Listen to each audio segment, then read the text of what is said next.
Hi, welcome to this hair care initiative by ITKA. I'm Mona Sharma and it's my pleasure to be your host today. This unique initiative seeks to provide expert advice for various issues connected with hair care.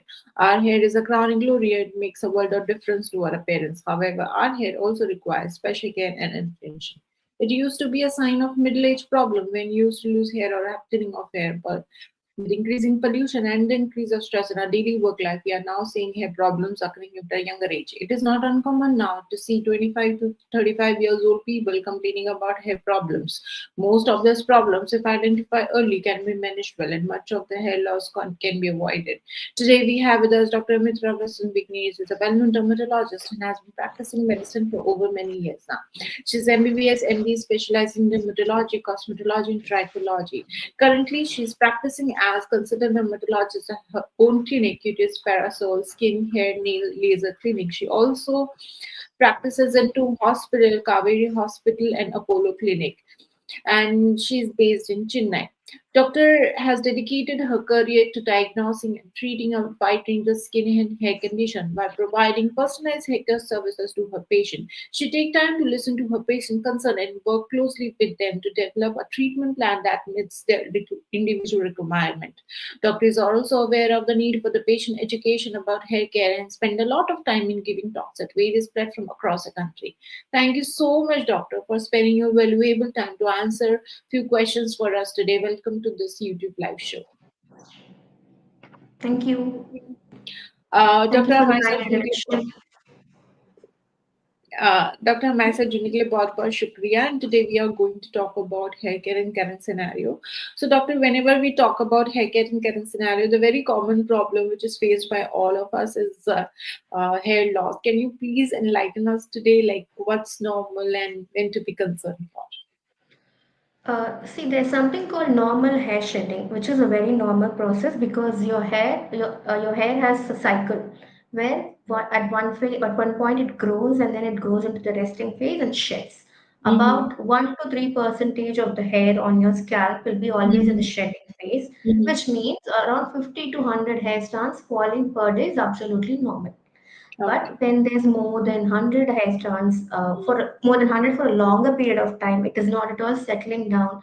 It is making your scalp visible. You feel your hair density is reduced, the thickness of the hair is reduced. That's when you really need to worry about and you need to go meet the doctor. And there's also something called seasonal hair shedding, where sometimes during some seasons for certain patients, the hair fall increases, but which Mm-hmm. can be brought under control again with a very good healthy lifestyle and healthy diet. Okay, that means if someone is telling me my hair is everywhere and it's high time, so Probably. See, you cannot count the number of hair strands you're losing, but mm, you can say, no, it is evidently falling more than I can. I'm damn sure it's more than 100, and there's some, it has been like that for a longer period of time, and eventually your hair density decreases. You'll be able mhm, to see it. Okay, mhm. so that's when you come to the doctor. Okay, okay, very interesting, doctor. So, doctor, now that we know like when to be concerned for, the very another very common questions people ask who are prone to hair loss is they keep asking like why me and why it's happening to me. So, with your profound experience, can you please explain like what are the general causes of hair loss? See, apart from unfortunate, inheritance of genes where you are predisposed to balding, there are other causes which we ourselves uninvite, like, we invite the trouble by, you need to make sure your diet is healthy. If your Mhm, sleep is deprived, you don't have a proper sleep wake cycle, and you're not eating healthy diet, or you're on acute stress due to some surgery or due to some emotional disturbances, anything can have an effect on your hair. Apart from that, mhm, nutritional deficiency is one of the major causes for hair loss, mhm, and patients need to understand that they may eat, they assume that they eat healthy, but they might be mhm, deprived of certain micronutrients which in their food. So that need to mhm, be addressed. We have to do the blood test to see whether all the nutrition values are within the limit. mhm, Sometimes there's something called subclinical deficiency where the blood test might be normal, but they might mhm, giving them a nutritional supplements will help because even mhm, the blood mhm, test cannot pick up the deficiency. There are certain mhm, cases in that way. So mhm, certain doctors will prescribe for some patients, even if mhm, the blood test is normal, mhm, looking at the clinical symptoms. mhm. Okay, very interesting. So, doctor, like you said that some problems we call by ourselves also. So nowadays, stress is something which is unavoidable, and we are so busy working late nights, and we don't pay attention to the food we are eating. So, can a person lifestyle play a role in hair loss? Definitely, it plays a major role in a person's lifestyle. See, balding, apart from the see, in current scenario, in current scientific data, what it says is even if you have genes predisposed to certain conditions, having a healthy lifestyle can modify your genes. That's what it says. Your lifestyle has a great impact on even on conditions that you're predisposed genetically. Mm-hmm. And a person who doesn't even have a gene for a particular condition can have a damage to your gene can get modified and give you the Mm-hmm. disease because of an unhealthy lifestyle. It's also the vice versa. So that much Okay. importance is your lifestyle to any condition, mainly hair fall. Yes, Mm-hmm. because you see it evidently. You see Mm-hmm. it, patient really gets anxious, they get very concerned. It's a vicious cycle where they see a lot of hair strands falling. Again, they stress about it, they want to lose more hair. Rather than Mm-hmm. addressing the concern, they keep thinking about it. So healthy lifestyle includes your sleep, your nourishment, your food, as well as your lifestyle habits like how you maintain your hair, how many Mm-hmm. times a day you wash your hair, what hair products do you use, frequent Mm-hmm. hairstyling, using a lot of chemical-based products also has a great impact. And there's Mm-hmm. something called aging factors that happens to your hair. So Mm-hmm. it definitely lifestyle plays a major role in maintaining your hair. Mm-hmm. Okay, very interesting. So, doctor, now that we know so many things like hair loss, and we also know the causes, that with this in like era of information flooding everywhere, where people claim that in 1,000 rupees will give your hair back. So people are like quite misinformed about the treatment available. So what are those medical treatments actually available for hair loss, like surgical, non-surgical, or any other? Thank you for bringing this. There's a lot of misinformation on the social media about getting back your hair in 10 days, which is practically not possible. Okay, patients need to understand first what they have is a real concern or not. As I said, they should be able to differentiate. There might be a normal hair shedding, or they might really need help. They have to go meet a concerned specialist who is a dermatologist. Either they'll have a degree in MD/DBL or DD/DBL. They are the ones who are qualified enough to treat your hair. They will diagnose your condition and what kind of treatment it requires. When it comes to hair fall or balding, the treatment varies. Hair fall could be because of, I said, acute stress, which is called telogen effluvium in any form, which will, if it is severe enough, they will prescribe you some serums. And when it comes to balding, it's also like AGA, we call it AGA, where androgenetic alopecia, it's male pattern balding. And there's female pattern balding also, female pattern hair loss also. The treatment depends upon the grade at what they're coming to see the doctor. It's like grade one, there are about four grades. And if it is grade one or grade two, we usually stick on to serums, which is mainly a minoxidil serum. A lot of patients know about this molecule called minoxidil, but there's a lot of misinformation about that in the internet.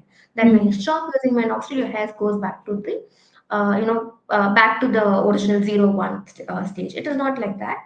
It is just that you need to use minoxidil regularly. If your doctor prescribes you something, stick on to it, and it's all about patience. It is going to be a long journey. It is not going to happen overnight. Even for a hair, for example, even if your hair starts growing from your scalp, one hair crops out to reach a length, it is going to take at least 6 to 8 months. So you cannot, how do you expect a hair which is rooted out to come reach the maximum length in Yeah. 10 days? It is not possible. Okay, so the treatment is going to be a long journey. Patients need to understand. Usually, doctors we sit and counsel them. Okay. Most of the time, they opt for this, treatment with unqualified individual because of the cost factor. They give you fancy numbers, which is very, you get it at a very cheaper rate. No, don't go for all that. Something which is safer, go meet the doctor. They will tell you. There are topical treatments. There are, procedures like injectables where they give you PRP, GSE, and some mesotherapy with certain peptides. There are multiple options. Your doctor will tell you what you need. You don't have to go for you cannot get fixed that I'm going to get treated this because you may not require that or you may require more than what you think you require. Okay, that's, I mean, quite informative, doctor, and I think you actually covered everything, and we should not get fooled by those internet informations, and we should always visit to our doctor. So, doctor, there is when we are talking about this, we are like there is one word called nutraceutical, which is getting a lot of focus, and so can you please enlighten us, like what is this nutraceutical, and does it have any role in nutraceutical, like in hair health? Definitely, nutraceuticals have a great role in hair, treatments or hair loss. And when it comes to nutraceuticals, basically supplements like Mm-hmm. vitamin, minerals, and Mhm, also your collagen supplements. Okay, mhm, all these really has a role in your hair strength. It play, mhm, see there some molecules are FDA approved. These mhm, nutraceuticals, what happens is patients do not take it like a gummy on everyday basis. Like mhm, there's something called toxicity even with nutraceuticals. mhm, Okay, there's like how long should it take depends. I mean, the doctor will tell you until you're mhm, nutritional. You cannot keep taking nutraceuticals and dumping your body with more than required. That's when we call it toxicity. And also patients need to understand that when your doctor prescribes a particular nutraceutical, they prescribe it depending upon the level of deficiency you have and the RDA requirement depending upon your age and sex. Okay, mhm, that's when they prescribe you nutraceuticals. You should not take beyond that and you should not take lesser than that. And you need to give a break. And when it comes to collagen, you can take every now and then. And mhm, there are a lot of products on, in social media about collagen, but you should know mhm, what source collagen. Marine collagen is what the original. Whether you're allergic to it, you need. mhm, It is better to get it prescribed by your doctor. Whether you really need it first thing. Okay, there's a lot like biotin supplements in the market. It's again comes under nutraceutical. You take biotin mhm, supplement, your hair loss will be gone. mhm, No, it is again a very misleading information in the social media. Biotin supplement works only if you have biotin deficiency. mhm, Otherwise, just bombarding your body with biotin is not going to be useful at all. So I mhm, just had to mention about two molecules which are often misleading. One is biotin. A lot of people take it. And you should understand that switching, once your nutritional or everything has come into normal range, switching to a mhm, healthy diet is going to be a permanent change which you need to mhm, make. You cannot mhm, keep taking the supplements. mhm, Switch over to the healthy diet and maintain. Just because you've done taking the supplements, you don't think you're healthy for lifetime. It doesn't happen that mhm, way. Again, your nutritional status may go down. So you need to take the supplement. You need to take a healthy diet, and that is the best resort patients can adopt. mhm. Okay, that's quite like that means people should not buy it blindly and start taking it. They should Starting, yeah. actually first. There's Uh, something called toxicity. Okay, that's quite interesting. So, doctor, there are so many even plant and these herbal and phytoconstituent. So, are they really helpful in managing hair loss or? They are definitely helpful, but just taking those along without any lifestyle changes are not going to help. And Mm-hmm. also, whether what form you're taking, what formulation, all that matters. And Mm-hmm. whatever you through diet also you get all that. Mm-hmm. Okay, so that's what patients need to really focus on, making sure Mm-hmm. they get through the diet. In spite of Mm-hmm. that, if they have any deficiency, correct it, and then again maintain with the diet. That should be the take-home, message for most patients.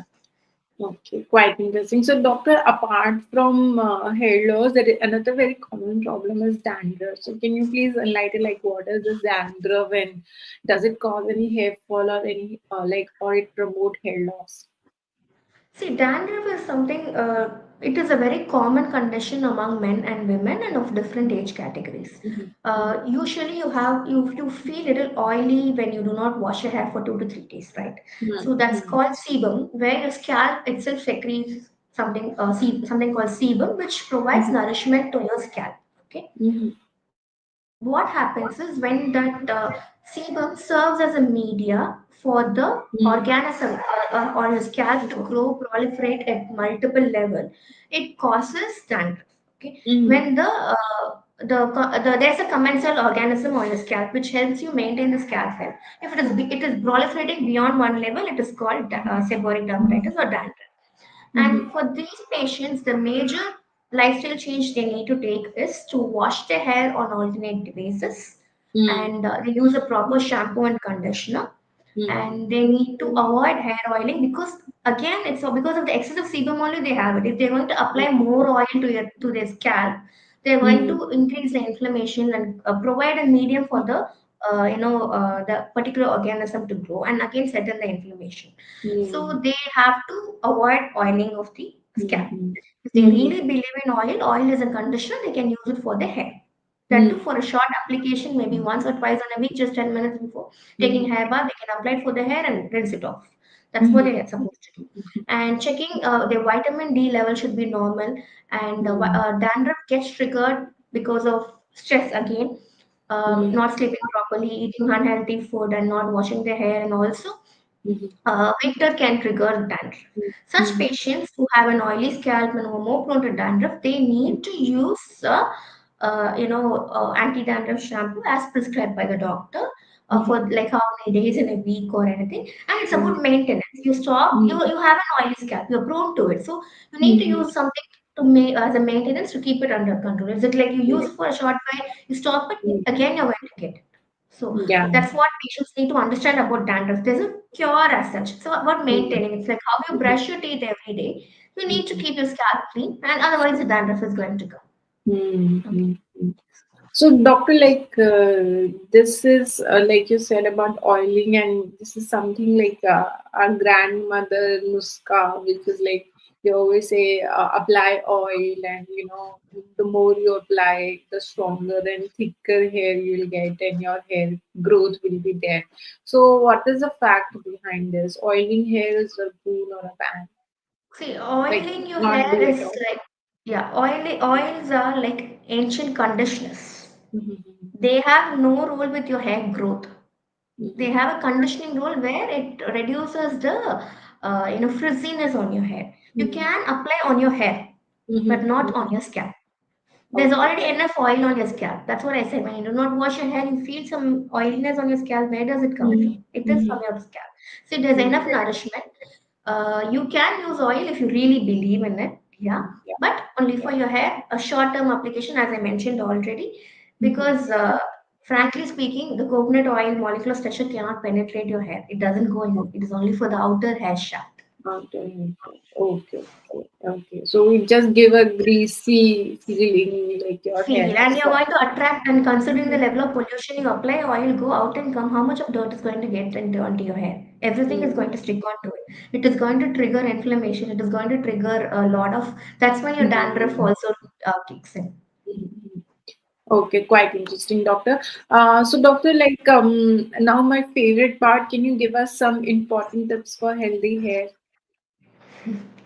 As I mentioned, eating healthy, which includes three kinds of vegetables on everyday basis, and two or three kinds of fruits, 100 grams, maybe not like high, and not in abnormal quantity, and eating on time, sleeping on time, at least a quality sleep of 7 to 8 hours between 9 p.m. to morning 6 p.m. I mean 6 a.m. Sorry, and again keeping your scalp healthy by washing your hair regularly.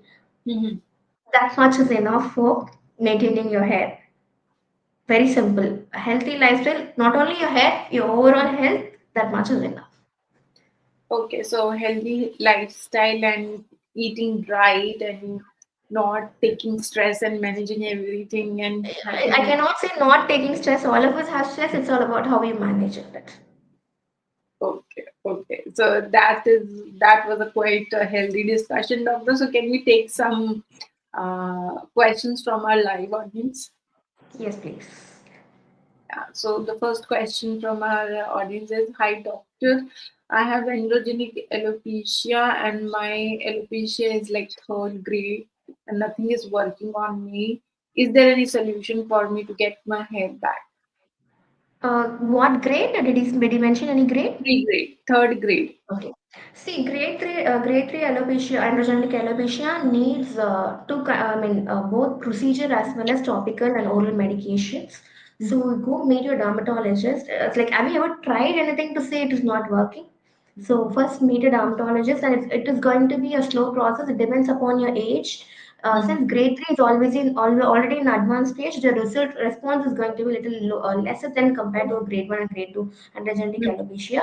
Definitely, there are good treatment options. You can go meet a dermatologist and explore it, because I cannot comment on your treatment right now because I don't know your health status, your complete medical history to talk about it. But definitely, doctors can help you out.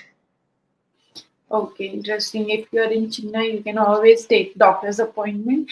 Another question from our audience is, hi doctor, for a veg people, how to get a protein and does protein helps to grow hair? You can include all kinds of like ground nuts and all those do provide, and include a lot of almonds and protein supplements. If you cannot take non-vegetarian, yes, stick on to like all kinds of pulses. Pulses are Mhm. really good source of protein. You can take that. Mhm. So, Include like, pulses in everyday basis in your diet. You mhm. take dal, I understand, but also all those sundals and stuff which will really help you. You can include in your diet. Okay, so like, does And protein play any role in hair? please do not opt for whey protein. Whey protein is not healthy for diet. Mhm. Okay, and does hair play any role in hair health? Does Proteins? Does the what? hair, like she asked, that does the protein play any role in hair health? Definitely, it plays a major role in your hair, and also Mhm. collagen. If you're a vegetarian, definitely you cannot get Good. collagen main source, which is good for hair, is from marine source. Okay, if you're Mhm. okay with taking a marine source, since it's a supplement, yeah, you can Mhm. go for it unless you're allergic to it. Or if you're Mhm. still not okay and you prefer a vegetarian, there are product which says a collagen supplement for vegetarians, but they are not actually collagens. They are molecules which can stimulate collagen. Okay, Mhm. so you need to understand. So if you're really working, if you're okay with taking a marine source, definitely go for collagen. That will help with your hair. Oh, interesting. Okay, so another question from our audience is, hi doctor, my daughter is 12 years old and she has a lot of gray hair. Is there any solution for her to get rid of this gray hair, and why she have so many gray hairs at such a young age? Okay, see, graying of hair is there are two causes for it majorly. One is family history. If you have a family history of hair, early graying, she might get it. And another thing is nutritional deficiency. You should really concentrate on a diet part. Mhm. And there is one more category of patients who have both family history and nutritional deficiency. For such patients, we tell them correcting the nutritional deficiency is going to help reducing the burden of number of graying of hair. Instead Mhm. of 10 hair graying, once the nutrition deficiency is corrected, maybe only 4 hair starts graying. So that's again a win-win situation. You've reduced the burden of graying on your hair. And Mhm. frankly speaking, the hairs which are grayed, we cannot do anything about it. But Yeah. to prevent further graying, you need to go meet the doctor, check, do a nutritional workup, get it corrected so that new white hairs do not come. Mhm. Mhm. Okay. Okay, so I quickly take last question from our audience because we are running out of time. Hi, doctor. I'm a diabetic patient, and recently I added insulin in my regimen. Since I started it, I have a lot of hair loss. Uh, can you let me know, should I stop insulin or should I visit a dermatologist? No, you cannot stop insulin. Mhm. Okay, if you stop insulin, neither your hair is going to grow or the hair loss is going to stop. Okay, you need insulin because if a doctor has prescribed you insulin for your diabetic control, you need to Mhm. take them. But you Mhm. feel it is increasing the hair loss. It is directly not because of insulin. It's because of your increased diabetic profile. Your diabetes Mhm. is not under control. That's the reason your hair fall has increased. So just wait for some time. Continue your insulin dose. See whether your hair fall is coming under control. You still feel it is taking a lot of time, you can go meet your doctor. They might give you some, you can meet a dermatologist, they might give you some serums which will be a supportive treatment. But Mhm. definitely you cannot stop your insulin if your doctor has prescribed it to you. Okay. That's life saving. So, like other diseases can also aggravate hair loss. Definitely. All your comorbidities, starting from thyroid. When a patient comes with hair loss, we do evaluate for thyroid also. Thyroid, your lipid profile, in fact, your dandruff. You said right. I told no, it is related to your unhealthy diet. If your cholesterol levels are more, it again is related to increased chances of getting dandruff and seborrheic dermatitis. So it's all related. Your even your like a lot of medications you are on, your diet, if your diet is not being under control, if you're not on any medications for your thyroid, everything has a role with your hair fall. It is an indicator for your overall health. Okay. Okay. So finally, doctor, would you like to give a take-home message or any other suggestion to our viewers today? First thing, whether your hair fall is a concern or not, evaluate, as I have already mentioned, the time, like, what are the alarming points that you Mm, when you need to meet the doctor, and have a very realistic expectation. First, meet the right doctor, mm, and a best take-home message would be to have a very healthy lifestyle. Eating healthy, sleeping on time, working out at least 3 to 4 times a day, washing mm, your hair on regular basis, keeping it clean, your scalp and your hair, and mm, also avoiding excessive number of chemical treatments mm. can help your hair stay healthy and strong. Thank you. Thank you so much, doctor, for sharing so much of expertise with us today. And I'm sure the viewers have found the session very helpful. It was delight to have you, doctor. Thank you so much for your valuable time. Thank you all. Thank you, Dr. Mona. Doctor, I really enjoyed talking to you, but time doesn't permit us to talk more. But yes, No I problem. hope Yeah. you have time in future. We will take your appointment and we'll create more awareness through this platform for hair and skin different conditions and make more awareness of it among Thank you. people. Thanks a lot. Thank you. Thank you. Thank you for having me here. Thank you, Ivka. Yeah, thank you. And thank you so much, viewers, for joining us today and asking so many questions. Until next, let's sign off for today. Thank you, doctor. It was glad to have you. Bye bye.